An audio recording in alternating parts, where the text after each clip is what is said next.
Oke, kali ini aku ingin sharing mengenai tentang kependudukan ya. Kita lihat di Indonesia itu kan apa namanya? Menurut data Indonesia kan memiliki jumlah penduduk usia produktif yang paling tinggi dibanding dengan negara-negara lain. Menduduki posisi keempat ya. Keempat jumlah penduduk tinggi ya, dengan segala macam permasalahan yang ada di negara tersebut. Dan salah satu permasalahan yang paling mendasar dan susah sekali untuk dipecahkan adalah kemiskinan gitu. Dan saya akhirnya melakukan apa ya, orientasi atau pendahuluan gitu ya. Kita ngeliat tentang background dari aku kan ngajar ya, basicnya aku ngajar di sebuah yayasan swasta ya yang kecil yang ada di Kabupaten Kediri, dan saya seorang guru sekarang ini dan memiliki beberapa siswa gitu, anak didik, dan saya melakukan observasi mengenai anak didik saya dengan latar belakang dan juga background dari masing-masing orang tua. Setelah saya melakukan konseling satu persatu dengan anak didik saya, ya, atau murid saya, atau siswa saya melakukan dan menemukan benang merah mengenai taraf kemiskinan, pendidikan, kesehatan, ya.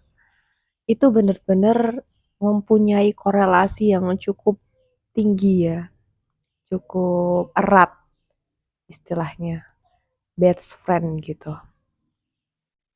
Saya melihat dari anak didik saya yang memiliki latar belakang bukan dari Jawa, bukan dari penduduk Jawa, melainkan dari penduduk Kalimantan gitu, yang dari segi wilayahnya itu berbeda ya.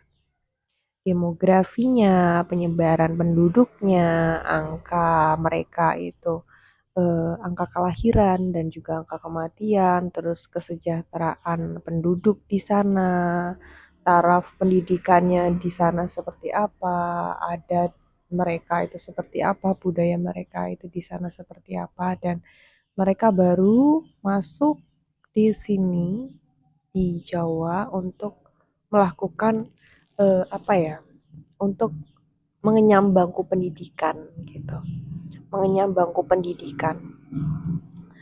Ini hal yang bagus karena menurut saya apa namanya, mereka memiliki niat untuk belajar dan ingin merubah nasib ya, ingin merubah keadaan dan juga punya semangat untuk, saya rasa mereka punya semangat karena dari jauh ya kan, dari Kalimantan ke Jawa hanya untuk melakukan pendidikan gitu. Walaupun mungkin mereka juga tergiur karena adanya bantuan-bantuan beasiswa gitu. Dan di sini kasusnya saya memang kurang mengetahui tentang apa kaitannya yayasan tersebut dengan apa namanya, penyalur ini, penyalur siswa. Walaupun saya di sini kasusnya karena saya memang guru biasa ya, guru asisten guru lah jatuhnya, karena pendidikan saya masih D3 farmasi gitu, masih D3, belum lanjut sarjana nih, belum diakui, masih masih asisten. Terus hal yang paling mendasar gitu dari kemiskinan itu tadi, dari jumlah angka penduduk usia produktif yang ada di Indonesia, yang ada kaitannya dengan kemiskinan tersebut, saya melihat ada pola mengenai tentang edukasi, bahwa edukasi pernikahan ya, edukasi tentang seks. Walaupun ini cukup tabu, ini membuat banyak masalah ya. Pertama masalah tentang angka kelahiran semakin tinggi, namun tidak ada didukungnya tentang pengetahuan, edukasi, pendidikan mengenai bagaimana cara mengasuh anak, bagaimana cara parenting yang baik, bagaimana cara membesarkan anak. Karena kita lihatlah di Pulau Jawa yang demografinya penyebaran penduduknya kan rata ya, dan juga pendidikan dibanding dengan pulau-pulau lain yang jauh karena Indonesia itu negara berkepulauan gitu, negara maritim. Negara yang memiliki begitu banyak pulau, memiliki begitu banyak suku, memiliki begitu banyak budaya, sehingga apa latar belakang mereka, masalah mereka terkait tentang pendidikan, terkait dengan akses transportasi dan lain-lain ya, sumber daya untuk keluar masuk barang itu mungkin susah gitu ya, mengalami suatu kendala. Dan salah satunya itu juga menghambat, tentang edukasi, tentang pendidikan di sana. Dan dari situ saya mengobservasi lagi ya, melakukan suatu pengamatan dan juga pendalaman ya, pendalaman studi kasus nih untuk saya sebagai seorang guru walaupun saya mengajar, anak SMA ya. Dan pendidik itu kan beda-beda ya, ada beberapa pendidik yang memang ya udah gitu kan, terserah dulu saya sekolahnya begini begini begini gitu kan.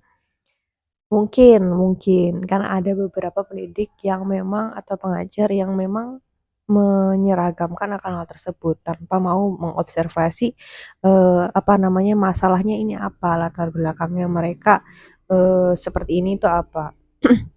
Jadi setelah itu saya melakukan suatu diskusi dan juga pendalaman, saya menarik suatu kesimpulan bahwa edukasi mengenai pernikahan dan banyak sekali terjadinya pernikahan dini menyebabkan begitu banyak masalah yang timbul yang ada di Indonesia ini, gitu. Bukan hanya persebaran penduduk aja yang nggak rata, ya, tetapi yang perlu diperhatikan adalah apa sih yang paling penting? Kita mencetak generasi muda ini seperti apa? Kita bisa menerjunkan mereka ke dunia yang begitu bebas, yang begitu tanpa aturan, ya. Kamu mau ngapain aja itu kan terserah, nggak ada yang ngatur kamu secara khusus gitu. Tidak ada trainernya, tidak ada coachnya, pembimbingnya. Dan hal yang paling mendasar karena banyak sekali angka pernikahan dini tanpa diimbangi dengan pengetahuan yang cukup tentang pernikahan, akhirnya membuat stigma-stigma ini nih, pernikahan itu memang diharuskan, pernikahan itu memang tujuannya adalah untuk memperbanyak anak gitu, mencetak anak. Tanpa diimbangi dengan kemampuan untuk mencari nafkah gitu. Sehingga banyak sekali orang tua yang akhirnya menelantarkan anaknya begitu saja tanpa memberikan edukasi, tanpa memberikan pelayanan kesehatan yang bagus ya kan, penunjang kebutuhan ya.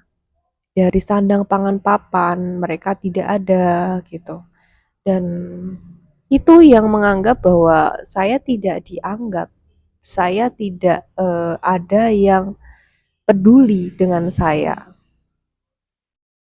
Dan makanya banyak kenakalan-kenakalan remaja yang terjadi ini di usia-usia yang katakanlah masih 16, 17, 18 masih adanya bimbingan orang tua di sana seharusnya. Itu.